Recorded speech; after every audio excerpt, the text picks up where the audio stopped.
My goal for today here is to have all the lights working here on the Suburban, but I don't think that should take all day, but I guess we'll see. But after that, I'm not really sure what we're gonna do because I've ordered a bunch of parts that will be here probably next Friday, which means that the whole next week we're not gonna be working on the Suburban, so we're gonna get back to it the week after that. So we have all next week to do stuff. I'm not really sure exactly what we're gonna do, but I guess we'll find that out. But we're not gonna get there unless we fix all the lights on this thing. So I'm gonna continue where we left off and try and get that turn signal to work. After a lot of looking here, I think I found our problem. But just to refresh, to explain how stupid it is and how many problems this causes.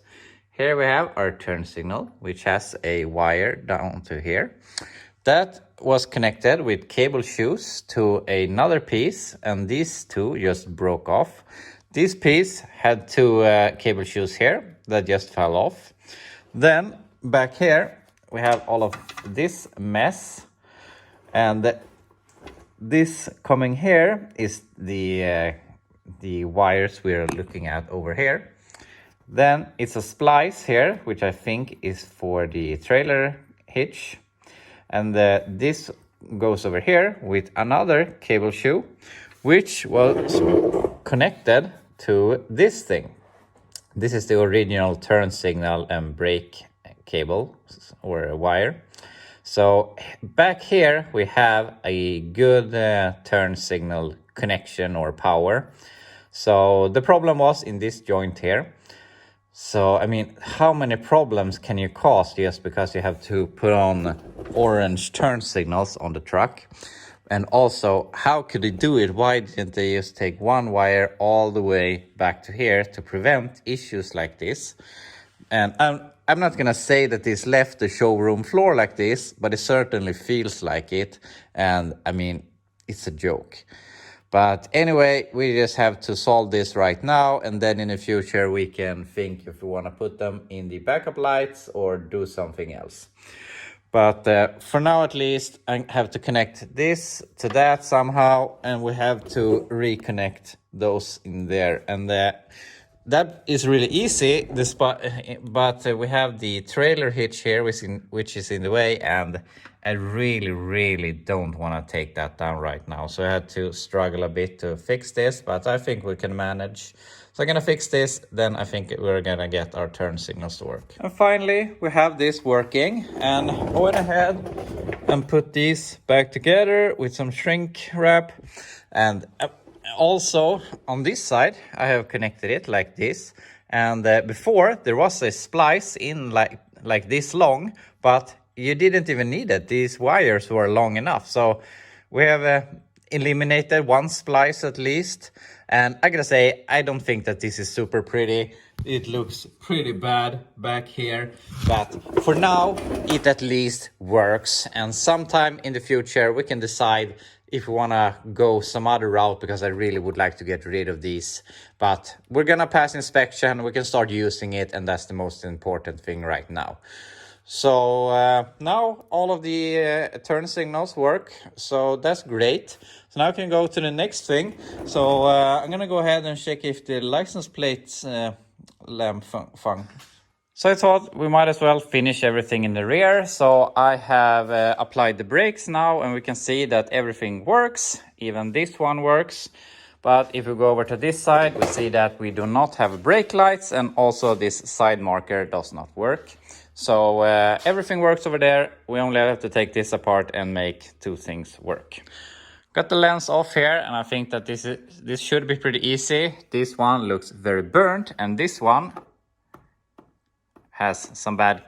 Damn it, it's hot. It has some bad connection, so hopefully we can just fix the bad connection and change that, and we're good to go. That went really smoothly. I just went ahead and changed both bulbs because this one was obviously very burnt, but this thing also looks pretty burnt. So I thought it's only a bulb in cost. So I just switched it and now it works perfectly. I don't think that this one has much life left in it. So that's great. So now we're actually done with the rear, which is fantastic. And I tried to remember what we left the front end in. We were working on the turn signals, but actually everything here in the front works also. But you can see that one is a lot brighter than that one. And if we look here on the wall, we can also see that that one is a lot brighter. But if I wheel around on the connectors here, it feels like it's coming to life a bit. So I'm gonna clean the connectors here, and then I think that we will be done with the lights on the truck. I got that one to shine a little brighter. So the cable shoes on the back end there is pretty bad. We will have to change those. But still, if we look here at the wall, we can still see that that one is brighter. But I believe that that is caused by the reflector. You can see here, this one is all chrome inside, and this one is pretty brown here in the bottom. That's because the chrome has faded away. And if we look on this side, this one is way worse. The chrome fading is a lot bigger. So I think that this one is reflecting the light a lot worse than the other side. So we need a new pair of low beams for this thing. You can see the ground went away there for a little bit. So we really need to fix these cable shoes. But we know what the problem is, and I don't really see the point in putting on new shoes before we're gonna have to mess with this anyway. And unfortunately, they have look at this starting to glow right now. We have some issues here for sure. But I think that we will be able to fix these issues with something that we're gonna look at right now, because not only have they switched all of this, you can see all of these purple wires, but if we go over here and try to put on our high beams, we have nothing. And I've already done some troubleshooting here, and this is also a very common thing here in Sweden. We like to put relays on stuff to get some more power to the headlights, which in itself isn't a bad idea. But in this case, here we have our original power wire to our high beams. They have split that, gone up to this relay, and then they have gone back and get back into the system, and then they have done a lot of splicing down here as well. But we have the relay in and out, and we have our ground here, and this is supposed to be the power supply for the relay, but there's nothing going in here on the other end, and I can't find any obvious wire that has been the power supply. So either I could make this work again, find a power supply, or I can just remove all of this junk, put this back together as God GM intended, and have it working. And yeah, a relay makes a little bit of a difference, obviously, but these headlights are a joke, basically. They are so bad anyway, and I'm not sure it's gonna make a huge difference. I have these ones on my 89 truck, and I'm not gonna say that those are perfect. The chrome reflector are probably pretty bad on those also, but in the winter time, when it's pitch black and I come up on the road and there is a more modern vehicle behind me with some super bright low beams, their low beams are so bright that it creates a shadow in front of me from my own truck, because my headlights are so bad. So yeah, these suck. I mean, they were on the GMT 400 for like 88 to 90, I believe, and they were on the square bodies from 89 to 91. So I guess that they went away from them just because they are so damn bad. I mean, they're super small. So yeah, I don't think that we will get much more out of these. So with that said, I'm just gonna go ahead, put this back together, remove all of this junk, and eventually I want to tidy up this as good as I can, because I think that this looks like a mess, and I really like this engine bay otherwise, because it feels pretty unmolested and it looks nice. So I want to try and tidy up as much as possible. But for now, we're just going to put this back together and see if we can make it work. I went ahead and just put it back together as it was from stock, and now all of a sudden the high beams work. And I mean, who could have thought that if you put it back together as it was from the factory, that it would actually work? I hate that they have to cut this up so bad. I mean, a relay is a good thing, but yeah, I hate it. So that's good, and we have both of them on this side right now and one of them over there. And we have a bad ground on this thing because it is coming and going. So we have to look into that. But on this side, I haven't gotten any life out of it yet. But it might be as simple as a bulb. So I'm gonna troubleshoot this, see if I can fix that ground so it's a little bit better. And then hopefully we can be done with the lights. And there we have all high beams working. On this side, it was just the bulb, so I changed that, started to work. And we need to change the connector for the bulb on this side. We have to change all of them basically because they are really bad. But at least for now, everything works. I will probably end up buying both high beams and low beams new eventually. This is the only one that seems decent. The other high beam looks pretty bad. And that will tidy up the front end a bit. I also would like to paint the grill here to fix that and polish these, but there's been some damage to this side, so this bezel is bad unfortunately, and the grill is messed up here. Also the bumper is a bit bent here unfortunately, but what can you expect? It's been on the road since '89. So with that, all of the light on the truck works, so now I'm not really sure what we're gonna do. I forgot there was one more thing that didn't work, and it was this one. So I sat down here, I changed that bulb and got it working. But then I just glanced over here and I thought this tire looks really, really weird. And then I saw it. So this one is about to blow. The rear right was also about to blow. We have changed that. So we really need new tires. And fortunately, I think I have found the set. They are very close, or pretty close to me, 50 minutes away. So we're gonna go ahead and pick those up in the start of next week is my plan. So hopefully we'll solve the tires. I still haven't found the set of rally wheels that I want, but we'll find them eventually. So when we get the tires, we're just gonna put them on these wheels for now. And as I said, I don't like black wheels, but on this thing, then they having them painted, the original wheels painted black, it actually looks pretty good. So they're gonna be good for now. So we're gonna leave that, and I got reminded that there was one more thing that we can look at, and that is this gaping hole here. So for some reason the wiper motor was in the trunk or in the back, and I was assuming that it was broke, and I thought might as well order a new one, but then I was like, no, we have to test it. So I just went ahead, put power to it, and it actually works. So why have they removed it from the truck? I don't know. Maybe it's the washer that doesn't work. But thought maybe the linkage was seized, but that works also. So I don't know. So I think we have to start at 0 again. So we're going to put it back in place, see what works and what doesn't. Unfortunately, as with a lot of other stuff on this truck, the bolts holding the wiper motor to the firewall is gone, unfortunately. And they are very small, and they are what I think is, there should be Imperial. And I don't have an assortment of such small Imperial bolts. I should get that, but I don't want to bother with that right now. I can rob the bolts of the black Blazer that is at my father's place later on. So we can get a hold of bolts, and we at least know that the wiper motor works. So I'm not sure if the washer pump works, and I'm not sure exactly how those pumps work. But either way, if we are at a point later on where the only thing that doesn't work is a washer, then we can rob some wires around and install a temporary washer fluid bottle with an built-in pump to make it pass inspection, and then we can just remove it later on and in the future fix it as it's supposed to be.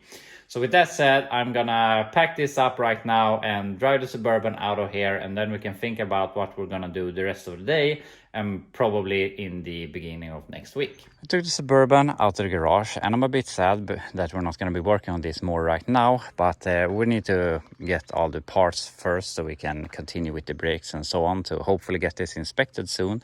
But I have really fallen in love with this thing. I love everything about it just by being what it is, with the color of the interior and the paint scheme and everything. And I love the backstory with the previous owners, and I love my own backstory that they might have just been sitting exactly like this on the showroom floor in '89, since they're sold at the same dealership in the same year and with this almost same license plate number. So I think it's pretty cool.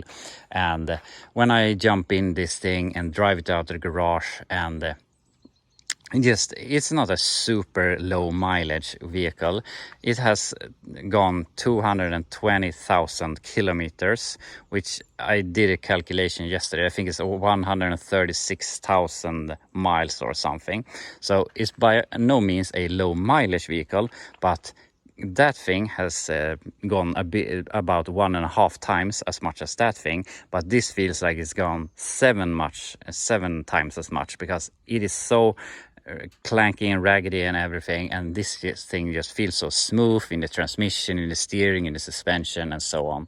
So I'm really looking forward to driving this thing, but we'll get to it. Hopefully we will have the parts by the end of next week, or in the early week after that.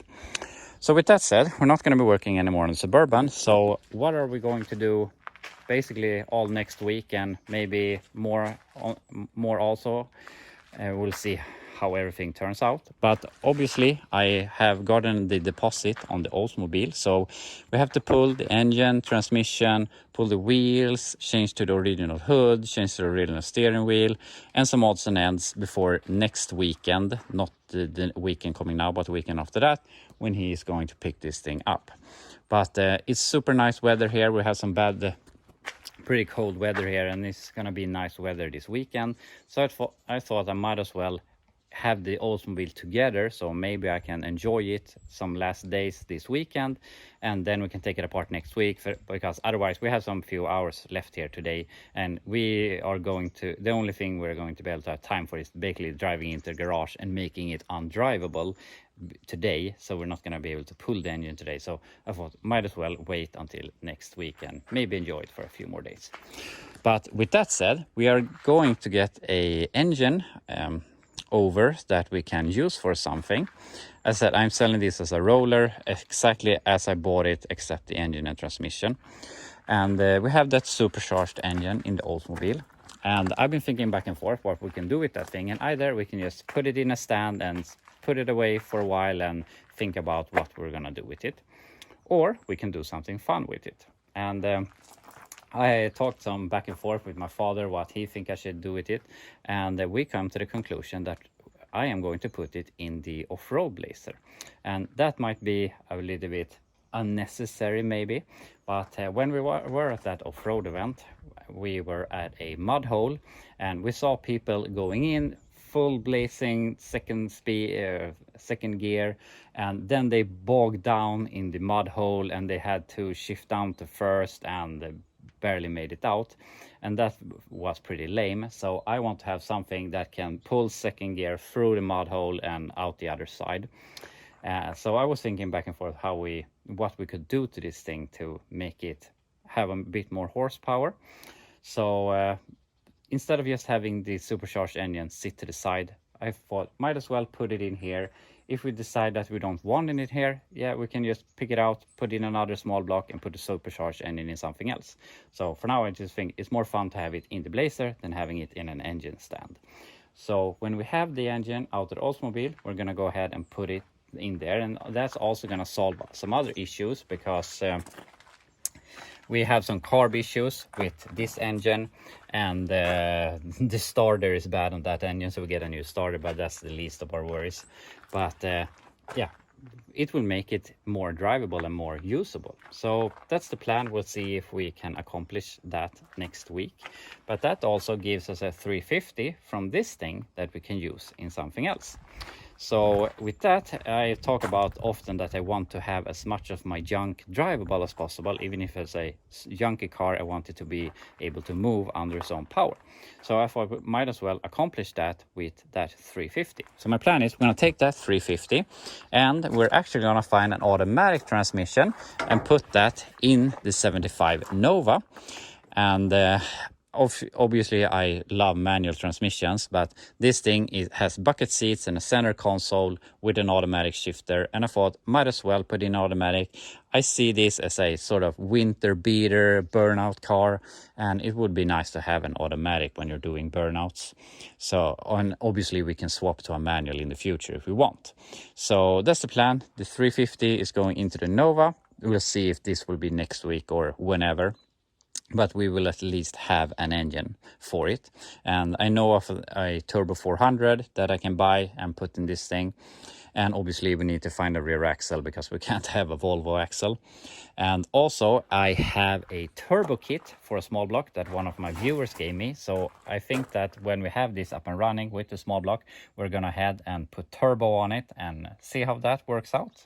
I don't know, but that's my plans at least. And we'll see in what order all of this will come in. But the main focus next week is getting the engine out of the Oldsmobile and getting it into the Blazer. But with that said, we have a few hours here today left, and I'm not really sure what we're gonna do. So yeah, we have to figure out something we can do here today to spend our the last few hours. I'm gonna show you now exactly why I prefer to have vehicles drivable, and they don't have to be absolutely not drivable for the streets or not even neighborhood drivable, but drivable enough so that they can limp into the garage and limp out of the garage. So we're gonna take in a car now and we're gonna work on it for a couple of 3 hours or something, and then maybe on Monday we can just take it out of the garage and start working on the Oldsmobile or whatever we decide to do then.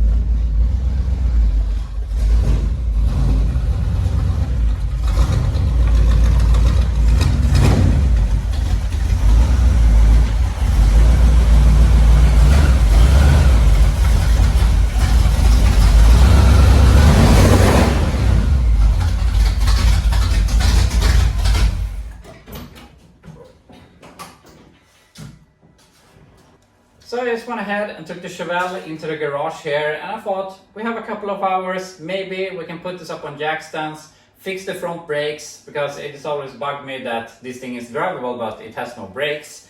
So maybe we can do the front brakes and then Monday we can just drive it out of here and do something else, or we improve it even more. So that's really why I like to keep things drivable.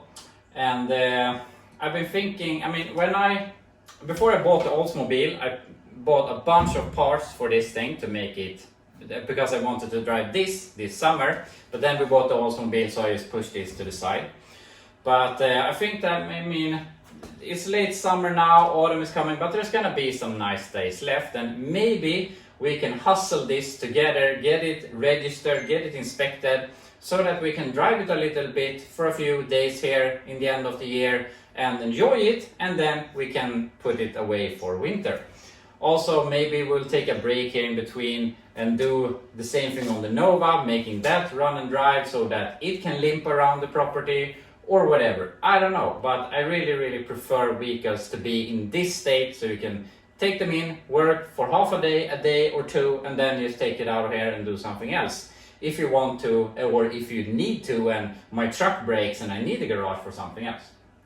So with that said, I'm gonna put this up on jack stands and see if maybe we can solve the front brakes here today. So this has taken like an hour just to remember where I was and what I have bought and so on, and finding all the parts, but I have bought a lot of stuff for this thing. Here we basically have everything for the front brakes. There we have a lot of steering stuff, ball joints, some bushings, new wheel lug nuts, the parking brake cable wire, new drums, new shocks. Yeah, I have so much stuff, so I don't even really know. But we have basically everything we need to get this thing back on the road. We had some issues with the rear wheel cylinders because I got the wrong ones from Rock Auto. Told them I got the wrong ones. They sent new ones, but they was the same. So we need new wheel cylinders for the rear. But for now, we're gonna focus on the front here. So my plan right now was that I was just gonna fix the brakes. And the last thing that happened was that I put on the new master cylinder and just tried to bleed it, hoping that we could get some life out of it. But the wheel cylinders are leaking like crazy, so nothing worked. So I have new brake hoses, and as I said, I mean, either we can just fix the brakes, or while we're at it, might as well fix everything that I have bought, which means ball joints, what is it called? Torsion bar, anti-roll bar, whatever, I can't really remember right now. This thing, we have the steering, I can't remember anything today. Tie rods, and yeah, basically everything for the front suspension. The only thing I don't have is the lower control arm bushings. So I'm thinking maybe I should get those. The upper ones I have already changed to polyurethane because they were completely blown out. So yeah, might as well, we're here. We're not gonna be able to finish the brakes here today, but we can finish the front suspension by Monday probably. So let's blow this apart so that we can start bolting on new stuff. This went really smoothly, so I just broke everything apart, ball joint out, and managed to loosen the brake line. So yeah, this is perfect. And now we're at the point where like we did the El Camino, should we take it more apart, paint it, make it look nice and so on. And I mean, that's also fun to do, but for now, I'd rather be out on the road slamming through gears than to paint those control arms. So with that said, I'm just gonna slap this back together and be done with it. And if we have some luck, this side might be done here today. I mean, we might as well do everything on this side before we move over to the other side. So we'll see how much we can accomplish here. This just flows way too easily. I got both ball joints back in, back bolted together, everything just loosens and just works out. And something that I have realized that I think is very weird. I mean, this car is obviously extremely rusty in the floor, in the roof, everywhere. But if you compare that to like my El Camino, which is also super rusty, I mean, even though this is super rusty, all the bolts that I touch just loosen up. There no stuck bolts, whatever. But if we go over to El Camino, everything is stuck, seized, brakes off and whatnot. So even though two cars or vehicles can be very rusty, they can be rusty in different ways. And this thing is from Alabama. So I'm not sure the weather conditions in Alabama compared to Sweden. I thought that Alabama was a pretty warm state, but I don't really know. But maybe there's a lot of moisture and stuff like that. But yeah, I think just it's an interesting observation. But anyway, we got all of that together. So now I'm gonna blow apart the brakes and just put it together with some new stuff, and it should go fairly easy. And then obviously we're gonna change the shock and some steering stuff. But the ball joints was basically the things I was the most worried about, but it went ahead very easy. An interesting thing, yesterday we looked at Suburban with the brake shoes and how they are supposed to go. And if we look at this, we can see that we have two long shoes on this side, which is very weird. And with that, we can assume that on this side there should be two short shoes. But on this side we have one short and one long. So that doesn't add up. But if we look at this drum, it is razor thin, basically. That drum is very worn out. But if we go ahead and look on this side, this drum is basically brand new. It has a lot of material left in it. So I believe that they have had issues with the brakes right front. And instead of fixing both sides, they just did the right side. They put on a new drum, they bought new shoes, and they managed to take both rear shoes and probably throw the front shoes away. I don't know, but it's just something I believe. But yeah, it's weird, but this doesn't matter. We are gonna take this apart and put it together with new stuff. And there we have all the brakes on and the brake hose is on. So basically, the brakes are all done.